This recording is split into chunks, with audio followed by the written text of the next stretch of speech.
천만의 행간 시사평론가 김성환 씨 오늘도 어김없이 나오셨습니다. 어서 오십시오. 네, 안녕하세요. 새해 복 많이 받으시고요. 고맙습니다. 새해 복 많이 받으세요. 새해 소망은 뭐 갖고 계세요? 김성환 씨는? 이런 질문 받을 때가 제일 어렵더라고요. 왜냐면은 예. 그냥 다른 사람들처럼 뭐 건강 이렇게 얘기하면은 뭐 너무 뻔하다는 얘기 들을 것 같고. 너무 성의 없다 이럴 것 같아서. 네. 뭐 솔직하게 말씀드리자면은 돈 많이 벌었으면 좋겠습니다. 이렇게 솔직한 시사평론가 처음 봤습니다. 부자 됐으면 좋겠다. 예, 모든 분들의 다 소망 아닐까요, 그게? 그러니까 지금 취업 못하신 분들은 취업해서 네. 나도 좀 월급이란 거 받아봤으면 좋겠다. 자영업 하시는 분들은 가게 좀 잘 됐으면 좋겠습니다. 사업하시는 그러니까 분들은 다 돈이잖아요. 그러니까요. 우리 회사 잘 돌아가서 우리 직원들 월급 좀 넉넉히 줬으면 좋겠습니다. 그러고 보니까 또 그러네요. 네, 우리 일상을 지배하는 건 돈이라는 생각을 다시 한번 하게 됐습니다. 아주 솔직한 새해 소망. 돈 많이 버시고요. 오늘 첫날 행간에서 뭘 좀 짚어볼까요? 새 아침을 맞기는 했는데, 네. 새 아침에 뭐가 달라질 수 있을까? 또 올해는 또 어떤 변화가 있을 수 있을까? 그런 것들을 좀 생각할 수밖에 없는 것 같은데요. 훑어봐야죠. 2018년. 네. 그래서 새로운 한 해에는 어떤 이슈가 주목을 받을 수 있을까? 그 세 가지 이슈를 한번 꼽아봤습니다. 세 가지 2018년에 중요한 우리 사회의 굵직한 이슈들. 네. 첫 번째는 뭡니까? 첫째는 스포츠보다 정치가 더 관심인 평창 동계올림픽. 평창 동계올림픽. 네. 둘째는 차기 권력 지형을 바꿀 6월 지방선거. 셋째는 문재인 정부 경제정책의 성패를 좌우할 보유세 도입. 이렇게 세 가지를 한번 꼽아봤습니다. 사실은 뭐 그 세 가지 말고도 다른 이벤트들이 있겠지만 네, 많이 김성환 씨 눈에는 이 세 가지가 특히 눈에 띄셨다 이 말씀이세요. 네, 맞습니다. 첫 번째부터 보죠. 평창 동계올림픽. 근데 지금 설명하시면서 그러잖아요. 스포츠보다 정치가 더 관심이다? 네. 그건 무슨 말씀이세요? 이번 평창 동계올림픽에서는 사실은 어떤 각국의 어떤 성적보다는 이 평창 동계올림픽 분위기가 어떻게 진행이 될까 이거에 대해서 더 큰 관심을 갖지 않을까 싶은데요. 그러니까 평창 동계올림픽의 공식 슬로건은 하나된 열정, 새로운 지평입니다. 공식 슬로건이? 네네. 근데 뭐 일반적으로 스포츠 개념으로 보면은 선수들이 모두 하나가 돼서 열심히 뛰자 뭐 이런 의미로 이해할 수도 있잖아요. 그렇죠. 근데 이걸 정치적으로 해석하면요. 이 하나와 새 지평이라는 말이 전혀 다른 의미로 해석될 수 있습니다. 어떤 식으로요? 그러니까 하나라고 하는 말은 남북이 하나가 되자 이런 의미로도 해석할 수가 있고요. 새 지평이라는 것도 전쟁이냐 평화냐. 평화의 국면을 열어가자 이런 의미로도 해석될 수가 있습니다. 평화 올림픽을 만들자라는 이런 정치적인 메시지. 이게 뭐 한반도에만 국한된 게 아니라 전 세계적으로 네네. 평화 올림픽이 되자라는 메시지를 담고 있다. 근데 또 거꾸로 얘기하면은요. 한반도가 평화 국면을 만들어가면 전 세계도 평화 국면이 만들어질 수 있고 그렇기도 평화 하네요. 분위기가 만들어질 수도 있다는 의미가 될 수 있는데요. 예. 그러니까 평창 올림픽이 열리는 2월. 그러니까 한반도 정세에 대화냐 전쟁이냐 이 갈림길에 서 있는 시기라고도 볼 수 있거든요. 그러니까 북한은 핵 무력 완성을 지금 얘기하고 있고 미국은 군사적 옵션을 검토하고 있다 이런 얘기가 나오고 있는 상황인데 북미 대화가 이루어질 수 있을 것이냐 이거에 따라서 평창 올림픽 분위기가 확확 달라질 수 있다는 겁니다. 일단은 북한 팀이 참가하느냐 마느냐 이게 지금 사실 결론은 안 났어요. 네네. 지난번에 중국 다녀온 이거 물밑 접촉을 위해서 중국 다녀온 예, 그렇죠. 인터뷰하셨죠. 최문순 지사 팀을 제가 인터뷰했습니다. 근데 직접적으로 된다란 얘기는 못하지만 상당히 긍정적인 시그널을 전 받았거든요. 네네, 맞아요. 예. 실제로 또 그럴 가능성이 매우 높다고 얘기를 하고 있는데요. 그러니까요. 만약에 남북한 동시 입장까지 가능해진다. 이러면 완전히 분위기가 달라질 수 있겠죠. 사실 긴장 관계가 상당히 풀리는 어떤 상징적인 장면이 되는 거잖아요. 네, 맞습니다. 그러니까 평창 올림픽 분위기를 한번 살펴보라 이런 말씀 드리고 싶고요. 더 흥미로운 점은 평창 동계올림픽 이후에 2020년에는 여름 올림픽이죠. 도쿄에서. 네. 2022년 동계올림픽은 베이징이죠. 다 동북아시아에서 열립니다. 그러네요. 그러니까 우리가 잘 첫 단추를 깨면 굉장히 분위기가 좋은 올림픽들이 줄줄이 열릴 가능성이 있습니다. 그래요. 평창 올림픽이 첫 번째 이슈, 뭐 누구도 이의 제기 못할 것 같습니다. 네. 두 번째 이슈요. 두 번째 이슈는 6.13 지방선거인데요. 지방선거. 그냥 일반적인 선거 이상의 의미를 갖고 있는 선거입니다. 그러니까 차기 권력구도를 좌우할 수 있는 아주 중요한 선거라고 할 수 있는데요. 그래요. 일단 뭐 문재인 정부가 첫 시험대에 오른다고 하는 의미가 있습니다. 지금까지에 대한 어떤 점수를 받는 평가대에 오르는 거다. 그렇죠. 이렇게 되면은 여기에서 만약에 좋은 점수를 받게 되면은 국정 동력이 확보가 될 수도 있고 그래서 적폐청산이나 아니면 소득주도 성장이나 여러 가지 문재인 정부가 추진하고 있는 정책들이 더 탄력을 받을 수가 있겠죠. 반면에 야당도 굉장히 다급한 상황인데요.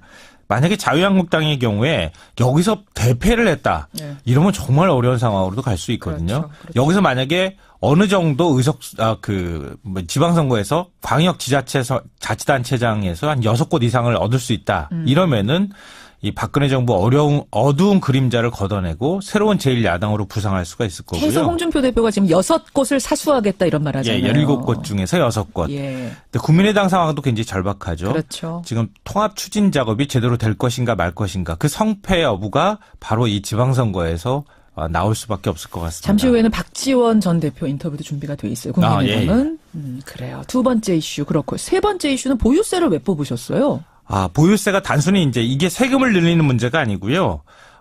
문재인 정부 경제 정책의 성적표를 매기는 거나 다름없습니다. 아하. 우리 국민들이 가장 바라고 있는 게 집값 안정이잖아요. 많이 바라죠. 집값 안정과 예. 종부세와 같은 개념의 보유세. 예. 이게 만약에 성공할 거냐 실패하느냐에 따라서 문재인 정부의 경제 정책이 성공할 거냐 실패할 거냐를 걸 좌우할 수도 있다는 사실은 거예요. 보유세가 집값 안정을 위한 최후의 카드 아닙니까? 그렇죠. 마지막 카드예요. 이거 만약에 실패하면 굉장히 큰 타격을 입을 수밖에 없고요. 그렇죠. 더군다나 우리가 집을 투기나 투자의 대상으로만 자꾸 생각하는데 보유세가 확실하게 매겨지면 그런 경제 패러다임 자체가 바뀔 수도 있습니다. 그런 의미에서 보유세를 세 번째 중요한 이슈로 꼽아 오셨습니다.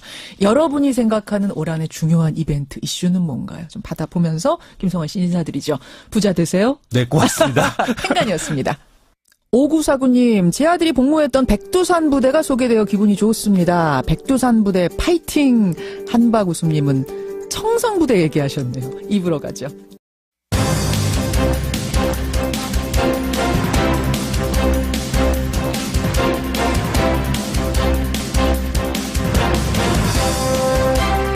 김현정의 뉴스쇼 2부 출발합니다. 국민의당 전당원 투표 결과 어제 발표가 됐습니다. 결과는 통합 찬성이 74.6%였죠. 하지만 통합에 반대하는 의원들이 강력히 반발을 하고 있습니다. 오늘 첫 인터뷰 국민의당 박지원 의원 연결을 해서 입장을 직접 확인하고요. 월요일의 코너 이택수의 여론에서는 우리 국민들의 새해 소망을 스페셜 여론조사로 돌려봤습니다. 국민들이 바라는 정부의 역점 과제는 뭔지 이거 한번 확인을 해보죠. 변상욱의 기자수첩에서는요. 새해 첫날 지구촌은 어떻게 돌아가고 있는가 눈을 한번 멀리 돌려보지요. 화제 인터뷰가 저는 기대가 됩니다. 오늘 화제 인터뷰에서는 새 산문집을 들고 나온 이예인 수녀를 만납니다. 좋은 말씀 주실 것 같아요. 또 새해에 어울리는 시 한 편도 청해 듣도록 하겠습니다. 지금 문자들 많이 보내주세요. 일하는 분들 오늘 왜 이렇게 많으세요? 시내버스 운전하시는 6705님 비롯해서 1월 1일 첫날 아침을 활기차게 열고 계시는 분들 계시는데 문자 보내주십시오. 새해 소망도 좋고요. 또 새해에는 이런 게 좀 바뀌었으면 좋겠다. 이런 바람들. 작은 것도 좋습니다. 소소한 것도 좋습니다. 여러분이 요것만큼은 좀 바뀌었으면 좋겠다라는 부분들 있으면 보내주시고 또 일하시는 분들은 어디서 일하고 계시는지 해맞이하고 계시는 분들은 어디서 일출 보고 계시는지 보내주십시오. 50원에 담은 100원의 장문 유료 문자 샵 1212 카톡 레인보우까지 열어놓고 출발합니다. 2017년 마지막 날이던 어제 국민의당 전당원 투표 결과가 공개됐습니다. 통합 찬성이 70.6%, 반대가 25.4%, 투표율은 23%였습니다.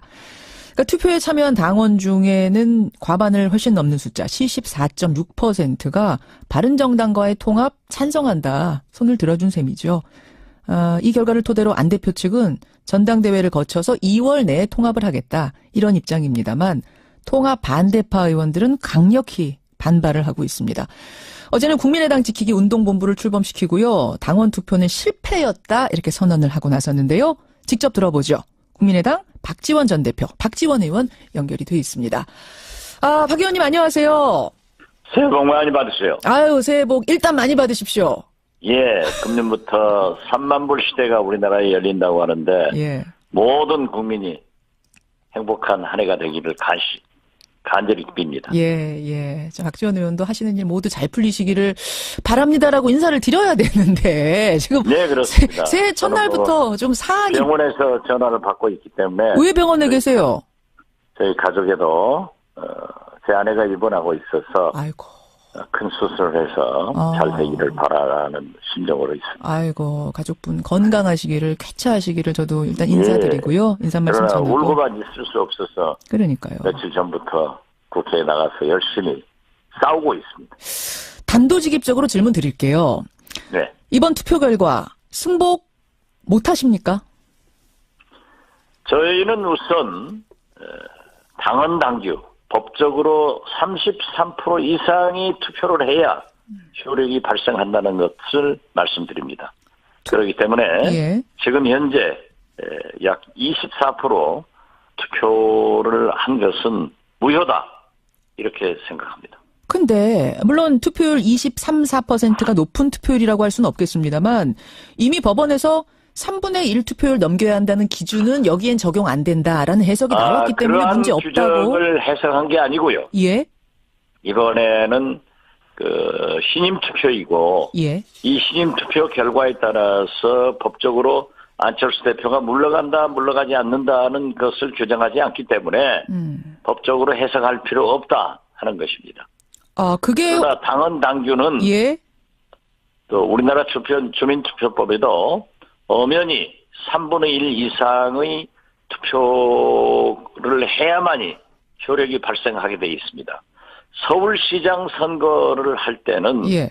몇 명이 투표한다라는 규정이 없습니다. 역설적으로 1000명이 투표를 해서도 과반수를 얻으면은 최고 득표를 얻으면 서울시장이 되지만은 그렇죠. 예. 주민소환제 등 주민투표 직접 민주주의를 요구하는 게 있거든요. 예, 예. 이러한 남발을 억제하기 위해서 그러한 당원투표나 주민투표는 3분의 1 이상이 투표를 해야 효력이 발생한다. 이런 규정이 있기 때문에 예. 우리 당헌 당규도 그 주민투표법을 국민을 그 부분을 당원으로 원용해와서 규정화돼 있습니다. 과거 오세훈 무상급식 나쁜 투표를 서울 시민들이 3분의 1 투표를 거부해서 예. 개표도 하지 않고 오세훈이 끝난 그런 과거 선례도 있습니다. 그런 케이스가 있죠. 그 경우가 이번에도 적용된다라고 보시는 그렇습니다. 거예요. 그럼 지난번에 법원에서 이 무효 소송 냈을 때 기각됐잖아요. 그것과는 별개라고 그 생각하시는 거예요? 기각은 거듭 말씀드리지만 예. 법적 효력이 없다는 겁니다. 아, 효력이 없다. 당헌 예. 당규를 이젠 따르게 되는 것이다. 이제 안 대표 예. 측 해석은 또 그것과는 다르기 때문에 이 부분에서 좀 갈등이 있을 것 같습니다. 우리가 참 불행한 일이지만은 예. 우리 정치권에서는 당권을 가지면은 당의 80%를 장악한다 하는 말이 있습니다. 예. 당권 가진 사람이 이렇게 저렇게 다 결정하는 거고 또 법원에서는 이러한 절차적 문제가 있지만은 정치권에서 국회에서 해결해라. 그건 당에서 알아서 할 일이다. 네, 넘기는 거가 있기 때문에 그렇죠. 실질적으로 법적으로 정치적 이의를 호소하는 것은 예. 어떤 결과를 보는 것보다는 절차적 정당성을 확보하고 예. 또 만신창이 만들려고 하는 거는 가 되겠죠. 그러니까요. 그러니까 결국은 이렇게 양쪽이 서로 자기의 주장하면서 일은 계속 진행이 될 것 같아요. 말씀하신 대로 안 그렇습니다. 그렇기 대표의 때문에 지금 현재 예. 신년에 이런 말씀을 드려서 대단히 죄송하고 저도 과연 1월 1일 정초부터 아침부터 이런 얘기를 해서 되는가 생각을 했지만은 지금 우리 국민들은 예. 우리 국민의당이 4, 5% 지지받는 정당이 더 망해가는구나. 더 희망이 없어지는구나. 더 분열의 길로 가는구나 하는 것을 확인할 뿐이지 도움이 되지 않습니다. 오늘 각 신문 몇 개 신문에 보도된 예. 금년 6월 달의 지방선거에 보더라도 예. 완전히 우리 국민의당과 열린우리당의 통합신당은 패배하는 것으로 나와 있습니다. 국민의당과 바른정당 지금 중앙일보, 말씀하시는 거죠? 통합했을 중앙일보, 경우. 중앙일보 중앙선대위 보도를 보더라도 예. 전체 17개 광역단체장 중 하나도 예. 통합된 당은 이길 수 없고 심지어 기초단체장 하나도 이길 수 없다. 이런 결론으로 여론조사가 나와 있고 기타 두서너 개 신문에서도 안철수 대표는 심지어 유승민 대표에게도 비해서도 예. 거의 20% 이상 떨어지는 그런 결과가 나오기 때문에 우리는 3등과 4등이 합치면은 안철수 대표는 2등 된다라고 했지만은 예. 저는 꼴등 된다 꼴등 했는데 된다. 불행히도 제 예감이 맞았습니다. 알겠습니다. 오늘 뭐 특정 언론사에서 한 여론조사를 가지고 지금 말씀을 하신 건데 그럼에도 불구하고 안 대표가 전당대회 열고 통합의 절차를 밟아가면 그때 반대하는 분들이 대응할 수 있는 방법은 뭐가 있겠습니까? 있긴 있습니까? 글쎄요. 지금 현재 거듭 말씀드리지만은 33%의 법적 요건을 갖추지 못해서 원천 무효이지만은 언론에서는 안철수 대표 측이 승리했다. 예. 더욱이 75%가 지지를 했기 때문에 통합에 날개를 달았다. 이런 얘기를 하지만은 엄격한 의미에서 보면은 17%가 지지를 한 겁니다. 아, 전체로 놓고 봤을 때는 그렇죠. 참여율이 그렇기 낮기 때문에 때문에 우리는 그 의미를 두지 않고 있고 통합파에서는 통합을 밀고 나갈 거고 예, 예. 저를 포함한 통합 반대파에서는 통합을 저지할 것이고 그러니까 저지할 이제 방법이 마지막 딱히 있습니까, 박 의원님? 저지할 예? 방법. 저지할 방법이라는 게 딱히 마지막 있습니까? 고비가 전당대회에서 그렇죠. 모든 것을 결정할 수 있기 때문에 예. 전당대 의장이 통합 반대파에 속하기 때문에 어떠한 경우에도 이상돈 의원. 전당대회가 어려울 것이다. 아. 이렇게 생각합니다. 혹시 이상돈 의원의 의중 들으셨어요? 나는 전당대회 절대 개최 선언할 수 없다. 이런 말씀 하시던가요? 네, 그렇습니다. 왜냐하면 법적 절차의 요건을 갖춘 3분의 1 투표가 되지 않으면 예. 전당대회를 선언하지 않겠다. 않겠다. 예. 아, 그런 입장을 보면 그게 의장이 결정 혼자 할 수 있는 겁니까? 의장이 예. 개회 선언을 해야죠. 개회 선언. 요구가 있더라도. 예, 예. 요구가 있어도 개회 선언 난 끝까지 안 하겠다. 이 입장이신 거예요. 이상돈 의장은. 국회가 그러지 않습니까? 알겠습니다. 그렇기 때문에 국회의장이 개회 선언을 하지 않으면 국회가 안 돼요. 지금 근데 또 전자투 되지도 않는 예. 꾀를 내도 죽을 꾀를 낸다고 안철수 꾀가 전자투표를 하겠다. 예, 전자투표. 그 전자투표를 한다고 하더라도 전당대 의장이 전당대회를 개회한다. 예. 지금부터 전자투표를 개시한다. 예, 예. 이렇게 선언을 해줘야 아, 전자투표도. 전자투표가 실시되는 거예요. 하하. 전자투표 종료한다. 예. 개표한다. 예. 이러한 절차적 민주주의를 거치지 않으면은 예.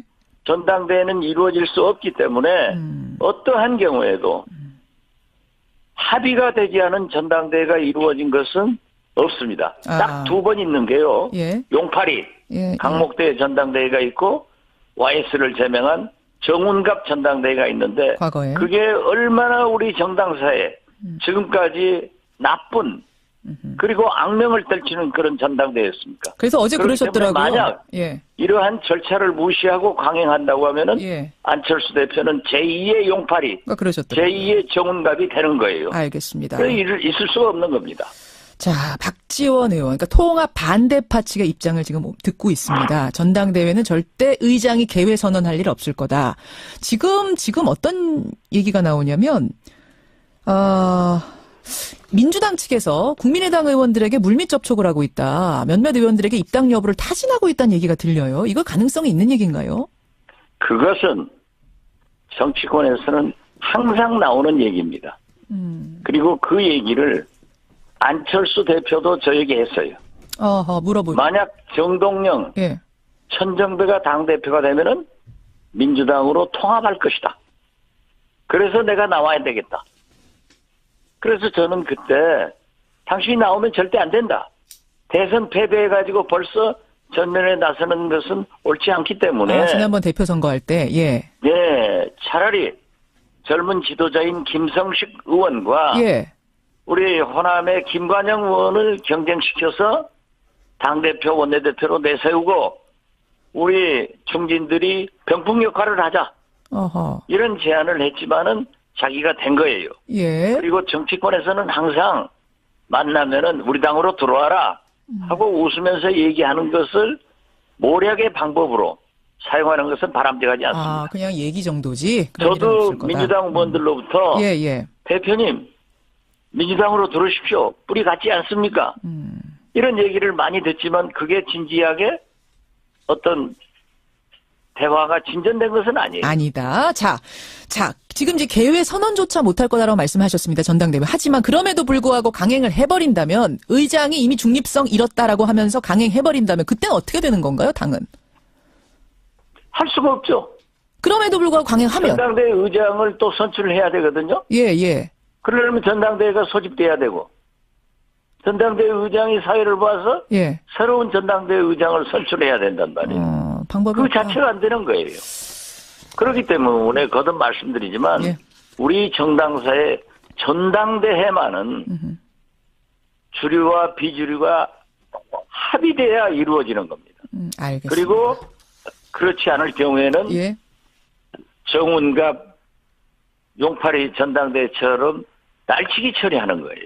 날치기 처리하더라도 법원에서는 또 가처분 신청하면은 절차적 하자가 있지만은 정당에서 해결해라. 예, 그렇게 나오겠죠. 이렇게 양비론적 판결을 내리기 때문에 예. 우리는 그러한 경험을 너무나 가지고 있기 때문에 예. 그러나 전당대회 의장이 없는 전당대회는 치를 수 없기 때문에 법원에서도 원천 무효시켜버리는 거예요. 예. 여기까지 일단 말씀 듣겠습니다. 어떤 입장이신지 확인했습니다. 하여튼 전당대회 안 됩니다. 예. 그리고 우리는 정의롭기 때문에 국민의당을 지킵니다. 보수야합 절대 반대합니다. 여기까지 말씀 듣겠습니다. 예. 새해 복 많이 받으시고요. 오늘 고맙습니다. 네, 새해 복 많이 받으세요. 예. 국민의당 박지원 의원이었습니다. 국민의당 지키기 운동본부 의원 11명은 개혁신당을 추진하기로 뜻을 모았습니다. 같이 갈 수도 없고 같이 갈 필요도 없는 상황이 와요. 개혁신당 추진을 검토해야 된다는. 하지만 안 대표 측이 전대를 강행하려는 움직임을 보이고 있는 데다 국민의당 분당 파열음은 더욱 커질 전망입니다. 같이 갈 수도 없고 같이 가야 할 필요성도 못 느낀다. 조금 전에 들으셨죠? 그 발언. 국민의당 결국 두 개의 당으로 쪼개지는 걸까요? 그제였죠. 통합파가 바른정당과의 통합 실무를 논의하는 협의체를 출범시켰습니다. 이른바 통추위. 그러자 반대하는 11명의 의원들이 모여서 우리는 따로 신당을 창당하겠다. 이렇게 밝혔습니다. 이른바 개혁신당. 안철수 대표는 끝까지 설득을 해서 반대파와도 함께 가겠다. 이렇게 말을 했는데 끝내는 분당으로 결론이 나는 걸까요? 자, 신당 추진을 밝힌 11명의 의원 가운데 한 명 만나보겠습니다. 유성엽 의원입니다. 유 의원님 안녕하세요. 예, 안녕하세요. 안철수 대표는 끝까지 설득해서 그분들도 같이 가겠다라고 했는데 같이 갈 여지는 전혀 없는 겁니까? 저희들이 그 통합을 해서는 안 된다. 그 합당을 해서는 안 된다라고 생각하는 것은 세 가지입니다. 첫째, 그 당의 지금 지지율이 올라가지 않기 때문에 그 통합을 통해서 당의 지지율을 회복하겠다라는 것이 그 첫 번째 아마 통합의 의도인데요. 유 의원님, 그 부분은 워낙 여러 번 국민의당 반대파 의원들이 나와서 설명을 해주셔서요. 청취자들이 충분히 알고는 있을 것 같아요. 그래요? 그러니까 정치공학적으로 그렇게 안이하게 그 통합을 추진하는 것은 아주 하수 중에 하수다. 이런 점이고. 두 번째, 설사 통합을 한다 하더라도 그 통합의 방향이 잘못되었다라는 겁니다. 왜 하필 중도 보수 대통합을 해서 그 보수 쪽에다가 등을 대주려고 하는 것인지. 지금 보수는 엄청난 그 비판과 좀 혼이 좀 나야 되지 않아요? 그 MB 정부, 박근혜 정부를 거쳐오면서 엄청난 그 잘못을 저질러 왔잖아요. 왜 그 보수의 부활에 우리 국민의당에 등을 대줘야 하는 것인지. 이게 통합의 방향이 잘못됐다라는 것이고. 세 번째는 그 통합을 추진하는 그런 절차나 방식이 아주 잘못된 겁니다. 자, 그러면 같이 갈 여지는 이제 그런 것들 종합해 봤을 때 제로 전혀 없습니까? 그래서 통합을 해서는 안 된다, 합당을 해서는 안 된다라는 입장에서는 결코 같이 갈 수 없다. 같이 갈 수 없다. 그것은 분명합니다. 그럼 같이 안 가면 어떻게 할 것인가? 저는 사실 이 부분이 제일 궁금했어요. 저는 그렇게 이제 같이 가기 위해서 그 합당을 위해서는 이제 전당대회에서 의결이 돼야 되지 않겠어요? 그래서 저희들의 제 1차적인 목표는 이제 전당대회가 언제 1월 말이나 2월 초에 지금 할 계획을 갖고 있겠지요. 합당을 추진하는 측에서는. 그렇죠. 그 전당대회에서의 합당 의결을 저지하고 무산시켜서 그 잘못된 통합을 무산시키는 겁니다. 저희들의 목표는. 그게 이제 1차 목표였잖아요. 저는 그래서 그렇게 알고 있었는데 지금 그게 아니라 나가서 창당하는 방법, 다른 방법을 지금 다시 떠올리셨단 말입니다. 그런데 이제 그것이 이제 통합 합당을 추진하는 측이 언제 지금 막무가내로 추진을 하고 있거든요. 막 밀어붙이니까. 지난번에 전당원 투표 그 선관위원들 구성하는 거 보십시오. 전체가 100%를 그 친한파 통합을 찬성하는 측으로 구성을 했단 말이죠. 우리 대한민국의 정치 역사상, 정당 역사상 그렇게 무지막 지역에 그 일방으로 이렇게 구성한 경우는 없었습니다. 그 정도다. 그래서 그 정도로 일방적이다. 거기에서 보듯이 온갖 지금 잔꾀를 뭐 다 내고 있잖아요. 지금 현재 전당대회를 돌파해 보겠다라고. 그래서 뭐 저희들이 전당대회에서의 어떤 합당을 저지시키는 데까지는 최선을 다해서 저지시키려고 하지만은 하도 무지막 지역의 모든 절차와 그 상식적인 원칙을 어기가면서까지 그 나오는 분들이기 때문에 최악의 경우 그렇게 만약에 합당이 해서는 안 될 합당이 의결됐을 때를 대비해서 우리는 결코 동의할 수 없기 때문에 그 합당의 길에 그것을 저지할 수 있는 또 어떤 예비적인 카드를 미리 구상을 해보는 것입니다. 미리 구상을. 합의 이혼이라는 표현들을 지금 많이 써요. 무슨 말이냐면 지금 말씀하셨다시피 어차피 전당대회를 저지한다고 저지해봤자 다른 방법으로 전당대회를 치를 가능성이 지금 상당히 높고 그게 아니라면 안 대표가 나가서 통합을 하는 방법도 또 있습니다. 그러면 이제 남은 의원들끼리 국민의당이란 이름으로 선거 치러야 되는데 그래봤자 효과는 떨어질 게 분명하고 상처가 워낙 많이 났기 때문에 당이.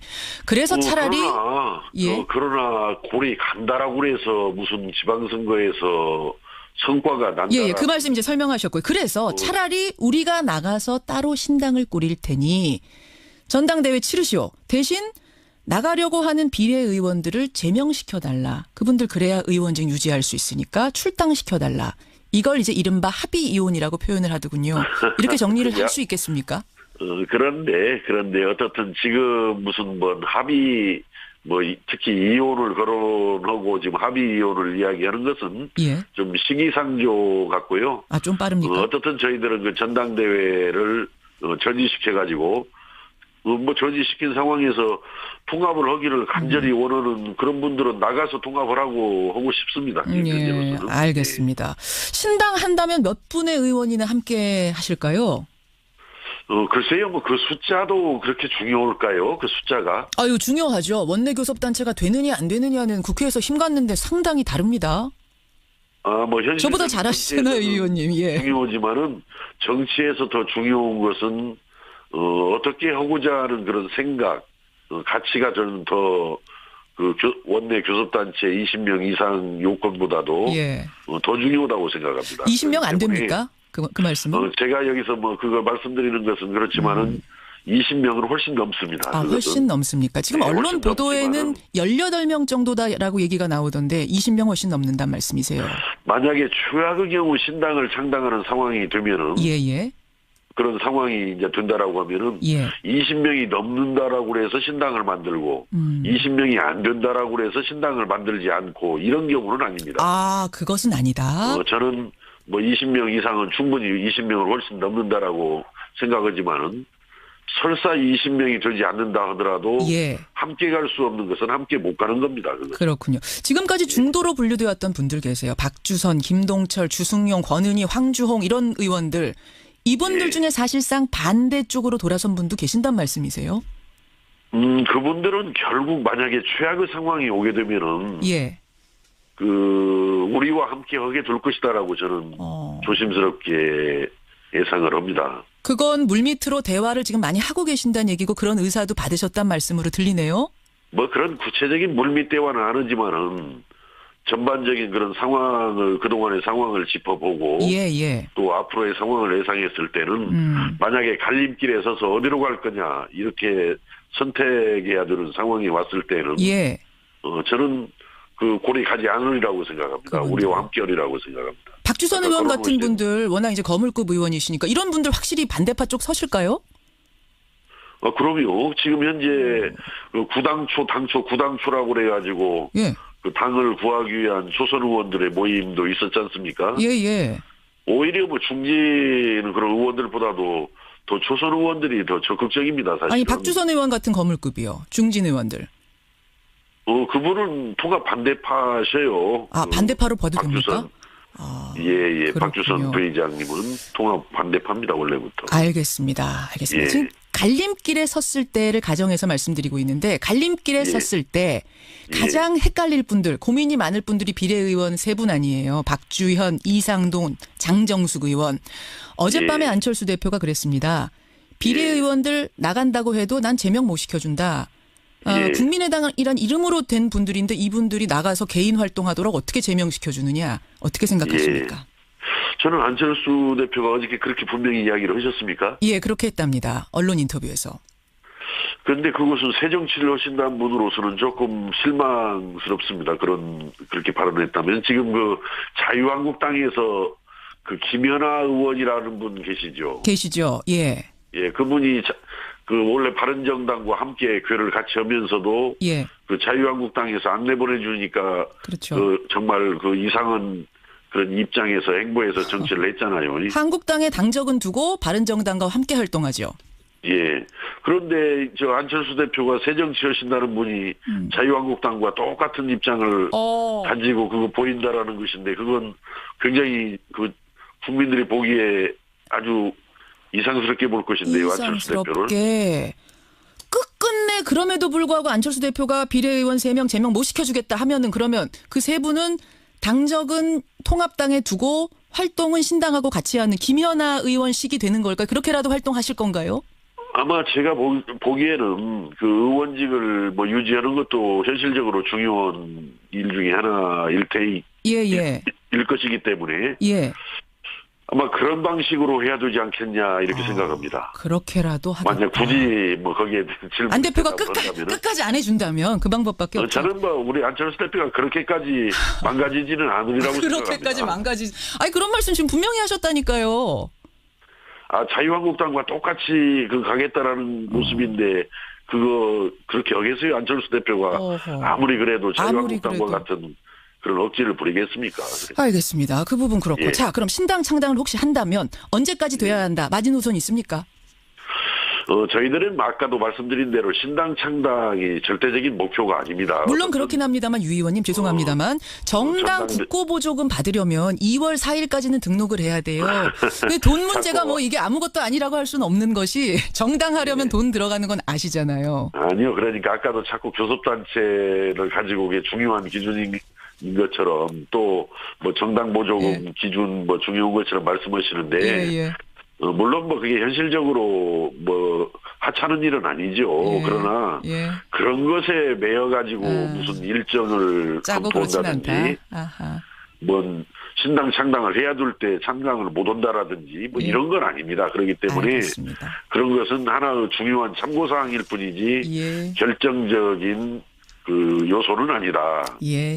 알겠습니다. 여기까지 오늘 말씀 듣죠. 고맙습니다. 감사합니다. 국민의당 유성엽 의원이었습니다. 아산에 가면요. 이순신 장군을 기리는 현충사가 있습니다. 국보 난중일기도 그곳에 있죠. 그런데 박정희 친필 현판이 걸린 걸 두고 이걸 내려야 한다. 아니다. 그대로 둬야 한다. 지금 갈등이 벌어졌습니다. 덕수희 씨 충무공 종회하고 15대 만며느리 종부의 입장이 엇갈리고 있는 건데요. 양쪽의 얘기를 듣고 여러분 판단해 보시죠. 아산에 있는 현충사 초임 군 장교나 경찰 공무원이 임관되기 전에 충무공을 참배하러 오는 그런 공간이죠. 거기에는 300년 역사의 숙종이 내린 현판, 그러니까 숙종 사익 현판이 있었습니다. 그런데 1966년 박정희 전 대통령이 이곳에다가 자신의 친필 현판을 겁니다. 현충사 이렇게 적힌 현판 말입니다. 그런데요. 난중일기의 소유주인 15대 맏며느리, 15대 종부가 이 현판을 내려달라 문화재청에 요구를 했습니다. 문화재청은 지금 결정을 못하고 있는데 종부는 문화재청이 그 현판 내릴 때까지 난중일기 전시를 중단하겠다. 새해부터는 이미 중단 상태입니다. 종회에서는요, 이 같은 목소리에 반대하고 있습니다. 자, 어떤 얘기인지 직접 들어보죠. 먼저 현판 교체에 반대하고 있는 종회 회장 덕수희 씨 충무공파 이종천 종회장부터 연결을 해보죠. 종 회장님 나와 계세요. 예. 그러니까 전시가 늘상 되는 건 아니고 난중일기가 이제 수장고에 들어갔다가 특별한 전시 때가 되면 나왔다 뭐 이렇게 되는 거죠? 예.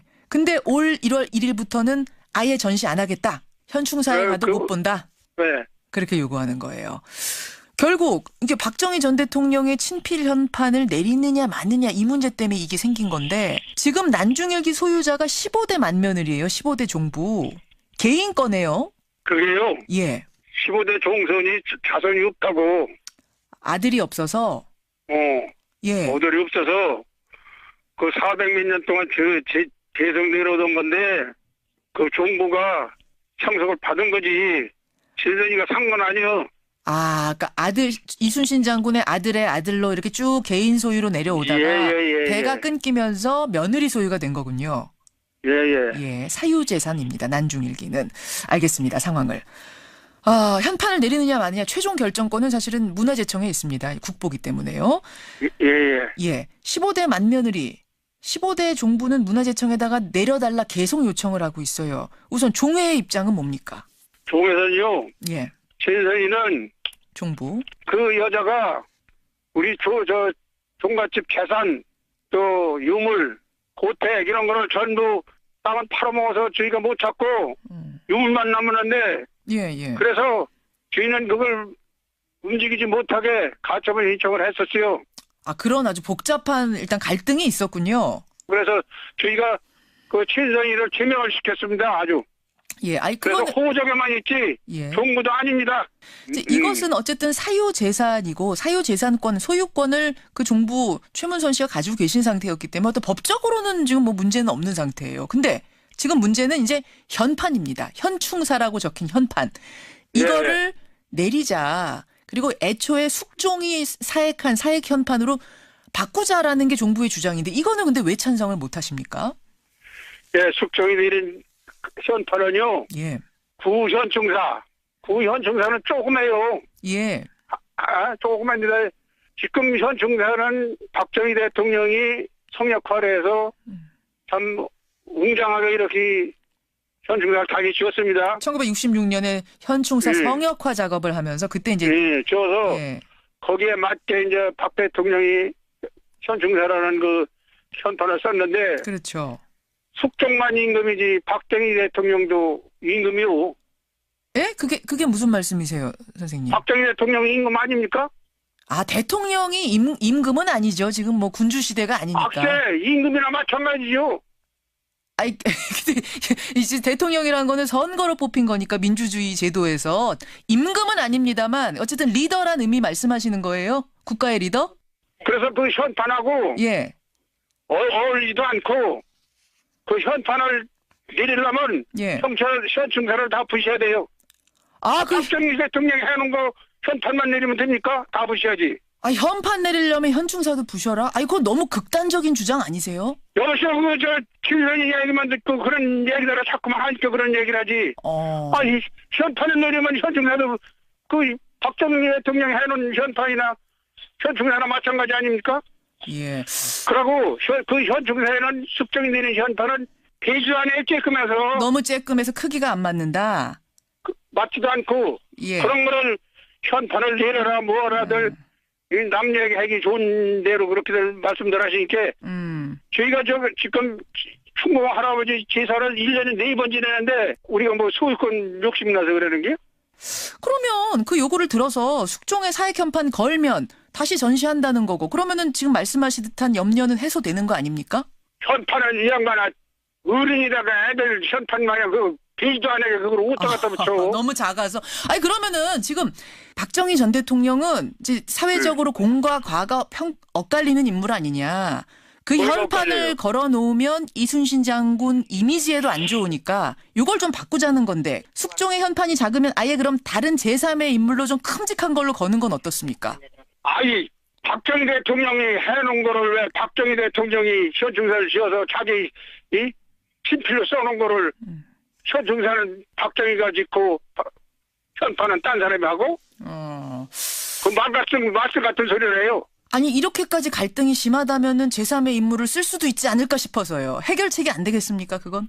아 그러니까 그 종부도 아니고 호적에만 그냥 있는 여잔데 예. 그 사람 말만 듣고선 댕면서 뭐 내려라 말아라. 예? 문화재청이 회의를 열어서 이제 최종 결정을 할 겁니다. 만약 하시라고 그래요. 하시라고 예, 그래요. 할 거예요. 할 건데 만약 내리기로 결정한다면 그땐 종회에서 어떻게 할 생각이세요? 아 현충사 때려보시라고 그래요. 박 대통령 한 거 다 그 현판 일이나 현충사 없애나 마찬가지지 뭘 그래요. 아예 때려 부셔라. 아유, 그래도 그걸 때려 부실 수는 없죠. 이순신 충무공 현판 내리면 그거 없어지는 거지 뭐요. 그렇게 박 전 대통령이 공과 가가 엇갈리는 인물이다라는 데도 동의하기는 어려우신 거예요. 뭐가 엇갈려 인물이 우리나라 대통령이 이 성역화해서 대통령이 한 건데 뭐가 엇갈리냐고. 현충사지 왜 박정희 대통령을 거기다 끌어대느냐고. 현충사지. 현충사가 박정희 현충사에 왜? 알겠습니다. 충무공 이순신 장군 숭배하는 현충사지. 예. 말 같다는 소리들 하고 있어.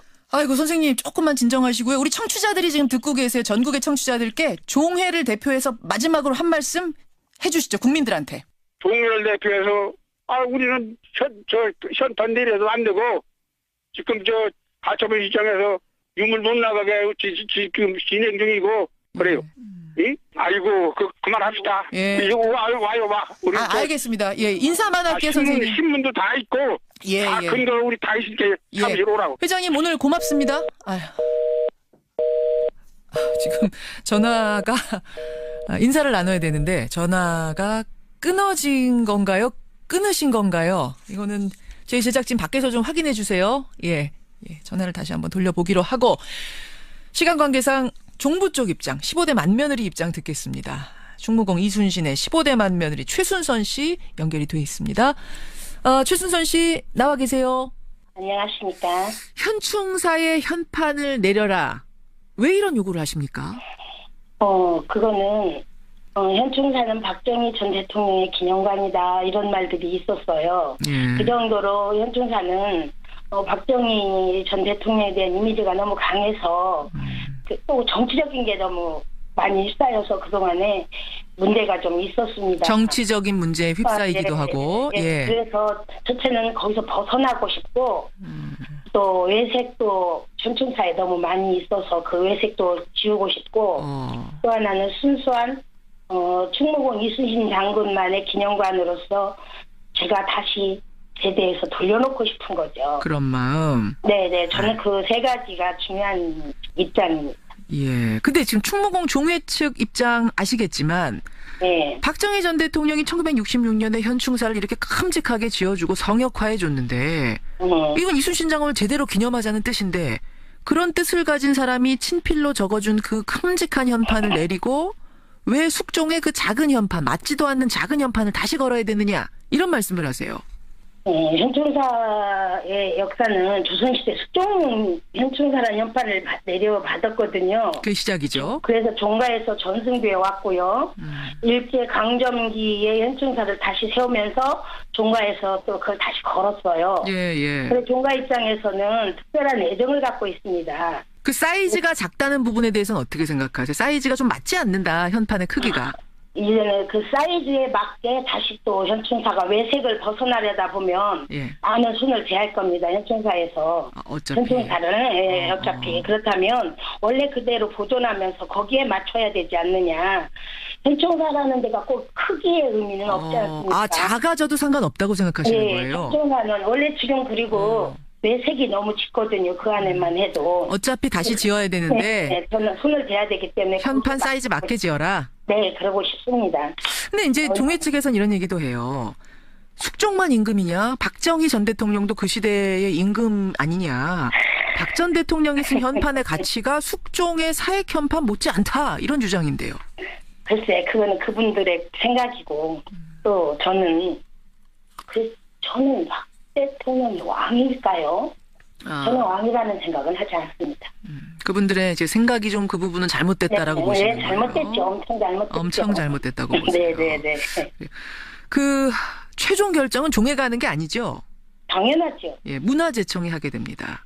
예, 문화재청이 하죠. 지금 문화재청 결정 못하고 있는 거죠? 네. 결정 못하는 이유는 뭐라고 합니까? 설명합니까? 2월 달에 다시 자문회의를 하겠다, 이렇게 연락이 왔어요.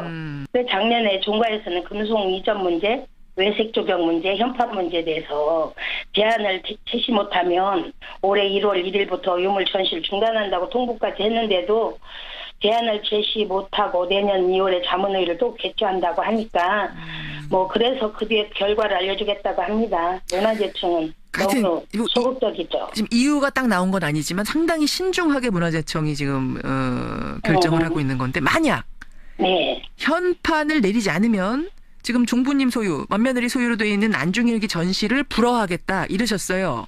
네. 근데 현판에 불만이 있다고 해서 안중일기 전시까지 막는 건 좀 과한 조치 아니냐 이런 목소리도 있던데요. 그럴 수도 있겠죠. 그렇지만 현충사가 너무 소극적으로 하니까 제가 그렇게 말할 수밖에 없는 거죠. 문화재청이 너무 결정 안 내려주니까? 네네, 너무 결정을 안 내려주고 종가를 너무 소외시키고 왔죠. 뭔가 결정하는 데 있어서? 네네네. 그 종회 측에서는 이런 얘기도 해요. 지금 종부님이 만며느리가 국보인 안중일기를 볼모 삼아서 개인의 사익을 추구하려고 하고 있다. 이거 어떻게 생각하세요? 그 볼모라는 말을 하셨는데 안중일기를 비롯한 충무공 주요 유물은 이미 1960년대에 현충사에 위탁되어 왔고 공공기관에서 관리해 왔습니다. 그리고 지금 한 번도 현충사에서 움직여본 일이 없어요. 움직여본 일도 없고. 앞으로도 국가기관에 위탁 보관할 예정입니다. 상징적으로 소유권을 갖고 있을 뿐이에요. 지금 충무공 이순신의 이제 후손 그 가문들 사이에서 박정희 전 대통령 현판을 놓고 이런 갈등이 벌어진 게 보는 국민으로서 참 안타깝고요. 이 현충사가 의미 깊은 곳인 만큼 이런 갈등 잡음 없이 잘 좀 유지됐으면 좋겠다 이런 바람을 전해봅니다. 네, 저도 그렇습니다. 그래서 현충사가 외색이나 박정희 대통령 기념관이나 이런 색깔이 전혀 없는 깨끗한 이순신 장군의 기념관으로만 남기를 저도 바랄 뿐입니다. 여기까지 말씀 듣겠습니다. 고맙습니다. 감사합니다. 충무공 이순신의 15대 만며느리 15대 종부입니다. 최순선 씨까지 만났습니다. 아까 그 종회 측 회장님 연결 중에 전화가 끊겼죠. 인사 못하고 끊어졌죠. 저희가 제작진이 그 종 회장님하고 다시 연결을 시도했는데 인터뷰하는 중에 혈압이 올라서 인사를 나누기가 어려웠다. 지금도 좀 어렵다. 이런 얘기를 전해왔습니다. 청취자 여러분의 양해를 제가 대신 구해야겠네요. 문재인 정부 핵심 인사들이 연이은 UAE 방문으로 불거진 의혹의 핵심은 방문 목적이 무엇이었냐는 겁니다. 원전을 포기하겠다는 한국 정부의 이식 때문에 각종 의혹이 제기됐지만 군수지원 협정 때문이었다는 분석이 설득력을 얻고 있습니다. 임종석 청와대 비서실장 아랍에미리트를 특사로 방문한 이유 뭘까요? 이 미스터리가 새해 들어서도 이어지고 있습니다. 자유한국당은 문재인 정부가 적폐청산한다면서 원전 주변 자금을 추적하다가 아마 그 나라 심기를 거스른 것 같다. 그 실수를 수습하러 임 실장이 간 거다. 국정조사하자. 이렇게 나섰습니다. 그러자 청와대 고위 관계자는 우리가 진실 말하면 자유한국당이 그걸 감당할 수 있겠는가?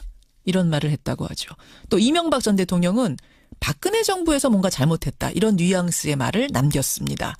상황이 상당히 복잡합니다. 이런 가운데 군사 전문가 김종대 의원이 주목할 만한 분석을 하나 내놨는데요.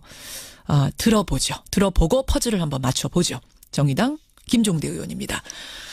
김 의원님 안녕하세요. 네, 안녕하세요.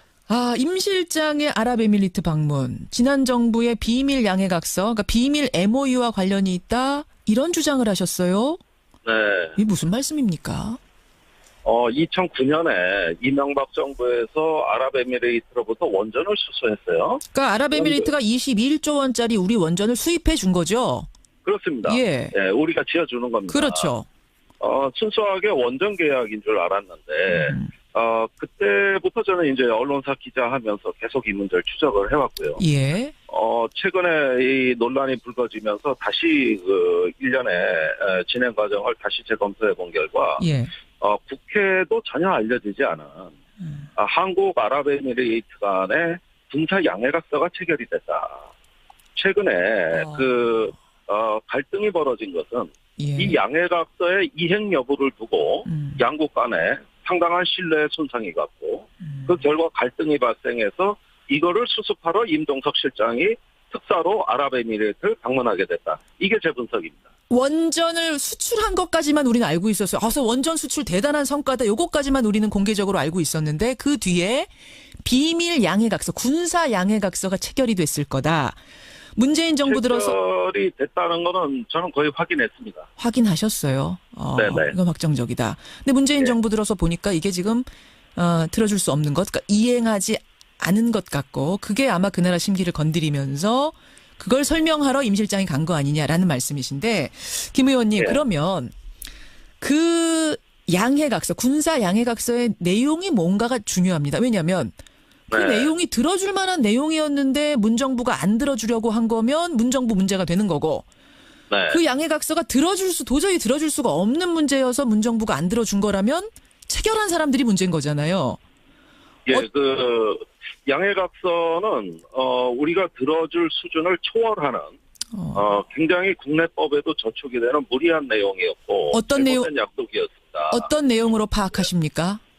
예, 처음에 2009년에 원전 수주 당시에 아랍에미레이트가 요구한 것은 상호방위 조약이었습니다. 예. 그러니까 우리나라는 상호방위 조약을 한미 간에만 맺고 있기 때문에 그렇죠. 중동 국가하고 맺을 수 없는 사정입니다. 예. 그래서 이것을 들어줄 수 없게 되자 국회의 비준을 받지 않는 조약이 아닌 협정 형식으로 다시 초안을 교환합니다. 그것이 한 아랍에미레이트 상호방위 협정이었어요. 상호방위 협정. 그런데 이거는 국방부 차원에서 추진했습니다만 물론 청와대 지시를 받고 했지만은 외교부 입장에서는 도저히 수용할 수 없는 내용이어서 결국은 양국이 서명을 하지 못하고 발효되지 않습니다. 2009년에는 그러니까 서명까지 안 갔어요. 안 갔습니다. 예. 그러니까 협정보다 더 낮은 수준의 비밀 양해각서로 하자 이렇게 해서 원전을 수주하고도 계속 MOU 체결이 지연되다가 박근혜 정부 초기 와서야 겨우 한 아랍에미레이트 간의 군사 지원 협정이 체결이 되는데 이건 명칭도 제가 지금 정확하게 말할 수가 없어요. 워낙 노출이 안 돼가지고 정확한 명칭조차도 지금 확인은 안 됩니다만은 체결된 사실은 확실합니다. 그러니까 2009년에 다시 한번 정리할게요. 워낙 복잡해서 2009년에 원전 수주하면서 군사 약속을 했는데 그게 국회에서 이게 도저히 들어줄 수 없는 것이고 뭐 이러다 보니까 서명이 안 되다 보니까 2013년까지 끌고 결국 박근혜 정부에서 MOU를 체결해줬다. MOU를 체결했다. 예. 그런데 그 조약이나 협정이 아닌 양해각서로 체결했다 그러지만 내용 자체는 여전히 우리가 이행하기에는 부담이 과도했습니다. 크게 4가지로 돼 있는데요. 어떤 겁니까? 처음에는 국군 파병. 우리가 지금 특전사가 아랍에미레이트에 가 있습니다. 이런 어떤 그 파병의 의무와 그다음에 병참물자, 뭐 탄약이나 장비 지원. 그다음에 교육훈련, 아랍에미레이트의 군을 현대화할 수 있도록 교육하는 것이죠. 그다음에 4번째가 방산기술 협력, 군사기술을 제공하는 것입니다. 이런 내용들이 망라된 양국 간의 군사 MOU가 체결이 됐다. 근데 이게 이행하기엔 너무나 무리한 내용이라 가지고 이미 박근혜 정부에서 탈이 났습니다. 그래요? 예. 어떤 식으로요? 중후반부로 보여지는데 박근혜 정부의 후반기로 올수록 우리가 이 협정을 장기적이고 지속적으로 이행하기에는 무리에 따르니까 UAE 측에서 협정 이행을 촉구하는 그러면서 양국 간에 어떤 신뢰에 문제가 생겼다는 경고가 이미 박근혜 정부 때 발생이 됐고 그것을 현재 문재인 정부에서 수습하는 형국이라고 보여져요. 아니 이런 거 약속을 해놓고서 왜 제대로 안 지키냐라는 얘기가 이미 박근혜 정부 때부터 불만이 접수가 됐었다. 그렇습니다. 아랍에미레이트의 이제 주적이라고 이야기할 수 있는 이란의 군사 위협이 점차 가중이 되고, 또 예멘 내전이라든지 주변 아랍 정세가 굉장히 그 불안정해짐에 따라서 예. 아랍에미레이트는 이 군사력 현대화에 더욱더 가속화하기를 원했던 것 같습니다. 예. 그런데 이런 걸 때맞춰서 원전을 수주한 대가로 다 지원해야 될 한국의 요구사항들이 자꾸 쌓이기 시작했고요. 요구사항이 그러니까 굉장히 구체적이 되고 우리가 들어줄 수 없는 수준까지 발전했다는 얘기예요. 예, 그런데 우리는 이제 이란하고도 관계가 있고 또 아랍의 그 분쟁에 연루될 어떤 그 위험이 고조되다 보니까 우리가 이 협정을 다 이행하기에는 뭔가 문제가 생긴 것 같아요. 그렇군요. 네. 김 의원님, 이 부분 좀 확인해 주세요. 그 MOU에 유사시 그러니까 아랍에미리트의 유사시 중동 지역 분쟁에 우리 군이 자동 개입한다. 이런 부분이 혹시 적혀 있습니까? 있었답니까? 만약에 그 상호 방위 협정을 체결했다면은 그것은 거의 자동 개입을 의미하는 그렇죠. 군사 동맹이라고 해석할 만합니다. 예. 그런데 이것이 MOU로 격화되면서 이 내용이 과연 들어가 있느냐는 저는 회의적으로 봐요. 자동 개입까지는 아마 아닐 거다. 예, 저는 그건 회의적으로 봅니다. 이게 자동 개입까지 들어가 있다고 하면 이건 어마어마한 약속을 해준 거니까 그런데 그거는 한미 상호 방위 조약에도 없는 내용이에요. 없는 내용이야. 예, 한미 간에도 자동 개입 조항은 없습니다. 그런 것들을 체결한다는 건 좀 말이 안 된다고 봐요. 예, 이건 말이 안 된다고 보는데 혹시 들어가 있을 가능성은 있어요? 왜냐면 이런 소문도 막 돌고 있어서 제가 여쭙는 거예요. 한때 프랑스가 원전을 수주하기 위해서 해구산을 아랍에미레이트에 제공하겠다 이런 이야기도 있거든요. 예. 그런데 결국은 실현되질 않았고 아랍에미레이트 중동의 분쟁은 국지적이면서 비정규적인 성격이 강합니다. 예. 그러다 보니까 아무래도 재래식 군대를 조속히 현대화하는데 초점이 맞춰져 있지 않을까 생각됩니다. 그 정도도 우리가 들어주기에는 상당히 무리한 겁니까? 우선은 이게 뭐 우리가 들어줄 능력이 있다 없다 문제보다는 그 민감성 때문이에요. 이건 지정학적 사건입니다. 그렇죠. 주변국들이 가만히 안 있겠죠. 한국이 왜 저렇게 아랍에미레이트를 도와주는 거야? 우리한테 적대적인 거야? 뭐 이런 얘기를 할 수 있으니까 괜히 개입되는군요. 말리는군요, 우리가. 아니 이게 아무리 원전도 좋고 돈도 좋지만 아니 남의 나라 분쟁에 연루될 수도 있는 이런 민감한 지정학적 문제에 지키지도 못할 약속을 해줬다 그러면 이거는 상당히 중대한 문제고 우선 동맹국인 미국부터 상당히 한국에 대해 가지고 관여하려고 될 겁니다. 알겠습니다. 김종대 의원님, 근데 이 의혹 제기를 듣고 한국당의 김성태 원내대표는 이런 말씀하셨어요. 굉장히 높은 수준의 보안이 요구되는 사실을 이 정권에 누가 정의당 의원에게 유출한 거냐? 정의당 의원 한 사람이 국가기밀을 어떻게 알았는지 이 진실을 소상히 밝혀라. 누구한테 들으셨어요? 아니 계속 이 문제 진상규명하라고 외친 당이 누군데 이제 와서 진상을 얘기하니까 거꾸로 왜 국가기밀을 말하냐 그러는데 아니 본인들이 원했던 거 아닙니까? 이게 과거 정부 적폐를 이제 드러날 만하니까 말 바꾸기라는 거예요. 그리고 제가 이걸 들은 것은 2009년부터 언론사 기자라면 제일 기사를 많이 쓴 게 접니다. 그렇죠. 지난 8년간 군사 잡지에서 제가 수도 없이 썼던 내용이고 최근에 입수한 내용들은 그 외교부와 국방부에 이걸 담당했던 사람들이 많이 퇴직했어요. 그러다 보면 통해서 당시의 이야기를 합니다. 확인. 그러면 현 정부가 기밀을 제공하지 않아도 거의 8년 이상 이 문제를 팔로우 해온 제 입장에서 전문가의 자존심으로 또 자기 능력으로 하는 거예요. 퍼즐이 좀 맞춰지네요. 그리고 저는 또 국회 국방위원으로서 이거 비밀 취급인가가 있습니다. 알겠습니다. 김 의원님 30초 남았는데 이거 질문 드릴게요. 그럼 이 MOU는 굉장히 위험한 MOU다. 그래서 문정부도 망설였을 거다. 들어주지 못했을 거다. 그러면 앞으로 어떻게 해야 됩니까? 이거 고칠 수 있습니까? 자, 1월 말까지 일단 사태를 수습하고 그 원만히 수습이 되면은 지난 정부의 MOU건 비밀 약속이건 검은 거래건 이명 계약이건 뭐 전부 밝혀야 된다고 생각합니다. 밝히고 나서요. 그쪽에서 그럼 수정해도 좋습니다. 해야 수정하는 건데 아니면은 그냥 들어줘야 되는 거잖아요. 그러니까 UAE하고 협상이 우선이고 어느 정도 봉합이 되면 그때 가서 국민들의 알 권리 차원에서 지나온 과정을 소상히 설명해야 된다. 진실 밝히고 진상규명해야 된다. 진상규명해야 된다. 그럼 지금 국정조사하자고 한국당이 얘기하고 있잖아요.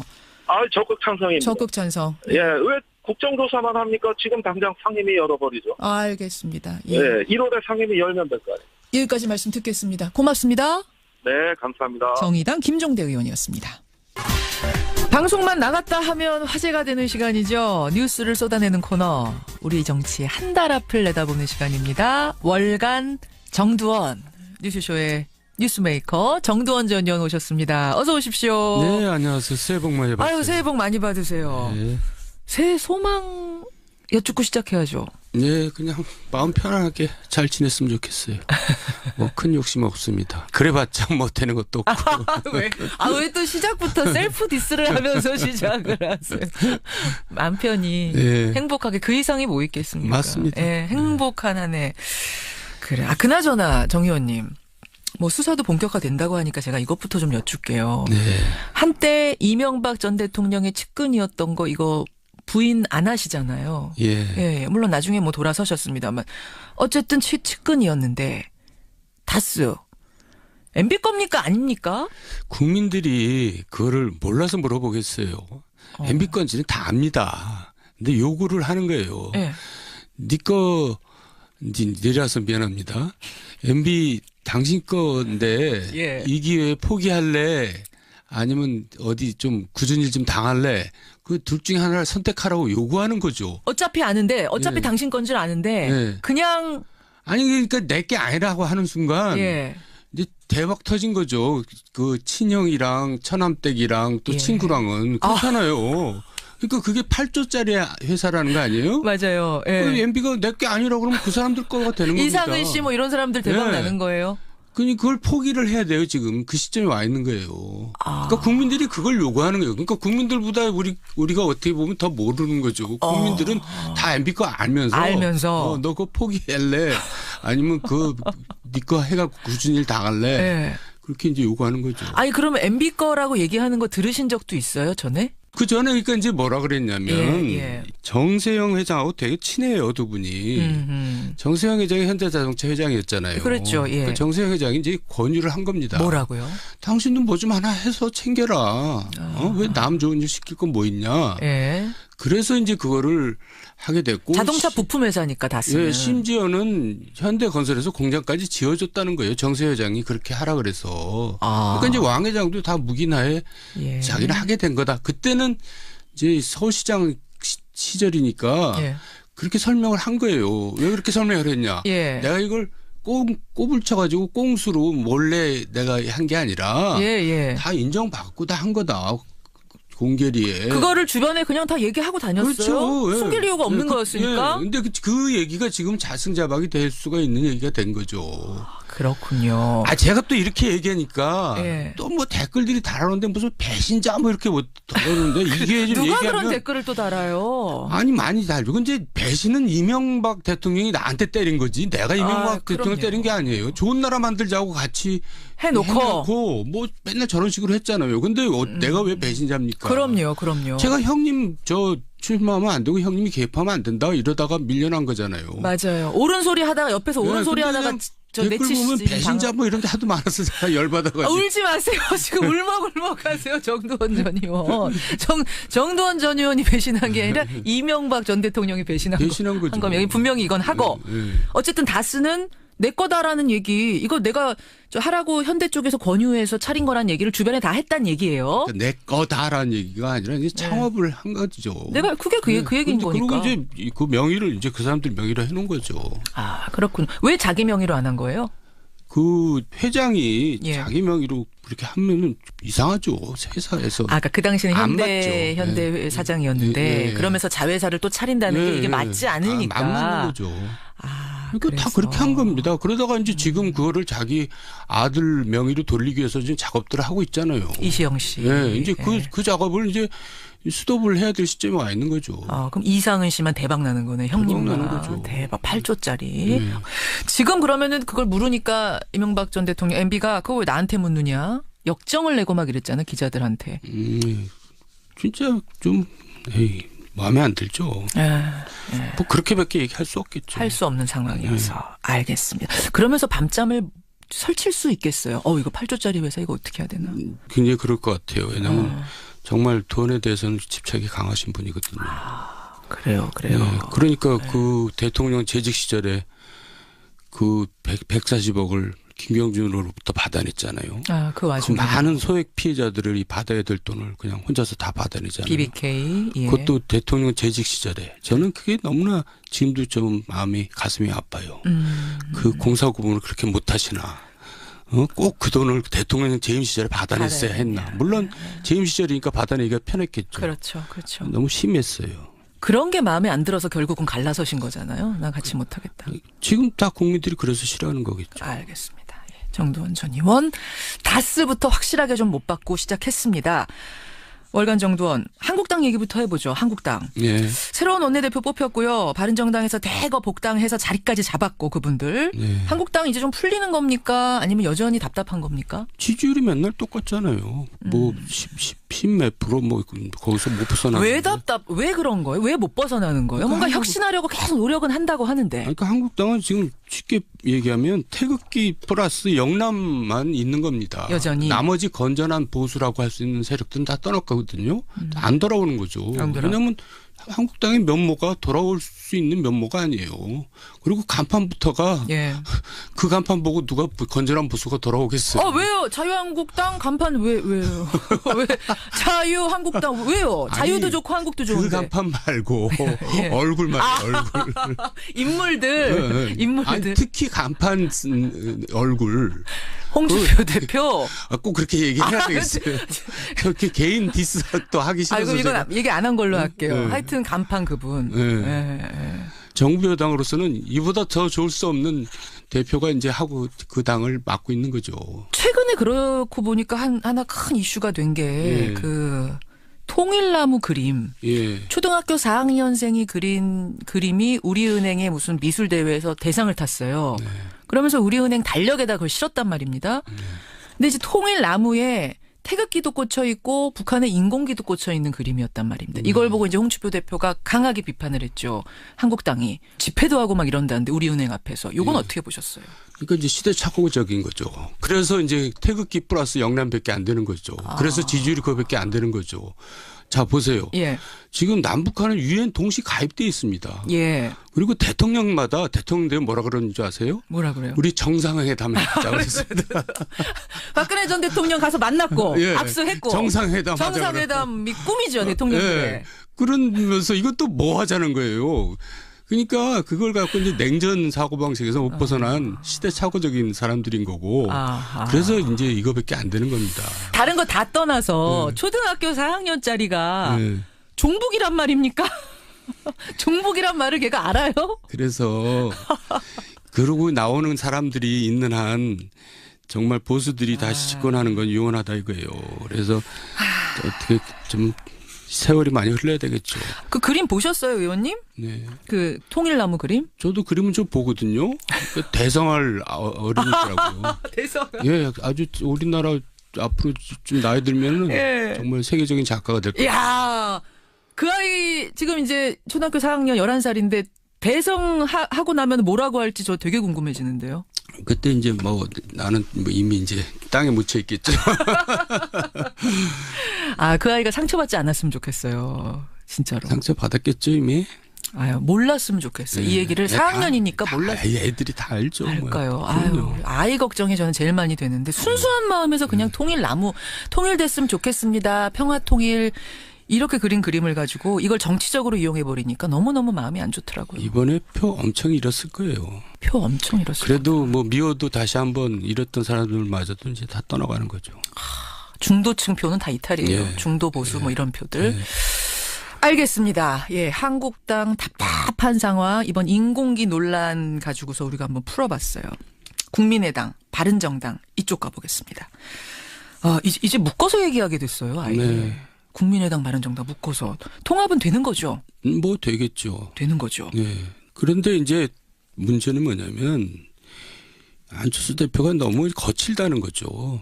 왜 옛날에 이제 DJ 생각하면은 그때 정치 안 한다 그랬다가 정치 복귀하면서 이기택 총재한테 이제 내가 이제 다시 복귀를 하겠다 그랬더니 이기택 총재가 아니 내가 이제 할 건데 뭐 못 내주겠습니다. 그랬더니 따로 살림 차려서 나가서 새정치 국민회의를 만들었잖아요. 본인이 나가서 차렸죠. 자기가 싫으면 자기가 나가서 만드는 겁니다. 근데 이제 안철수 이분은 이제 본전 생각이 이제 너무 간절한 거죠. 자기가 투자한 게. 내가 낸 돈인 얼마? DJ도 자기가 투자해서 만든 당입니다. 근데 포기하고 나간 거예요. 그러니까 그거 본전 생각 때문에 이렇게 거칠게 나가는 겁니다. 그러니까 지도자가 되겠어요? 비례대표 의원 3명 정도 출당해달라 그러면 그 정도는 해야죠. 근데 어젯밤에 워딩이 나왔어요. 안철수 대표의 말이 나왔습니다. 통합 반대파 비례대표 의원 3명 나 출당 못 시켜준다. 제명 못 시켜준다라는 의원직은 개인의 거 아니다. 이렇게 나왔거든요. 거의 뭐 샤일록이죠. 샤일록. 그냥 뭐 요만큼도 자기 손에 안 보겠다. 뭐 요만큼도. 아니 근데 이 말이 이제 원론적으로 맞는 말이잖아요. 의원직은 개인의 것 아니다. 국민의당 보고 뽑아준 거지. 그 뭐 이상돈 의원 개인 보고 뽑아준 거 아니다. 이 말 맞는 거 아니에요? 그럼 자기 겁니까? 그럼. 그러고 보니까 또 그렇게 되는 건가요? 그럼 안철수 대표 거냐? 하여간 이래저래 마음에 안 들어요.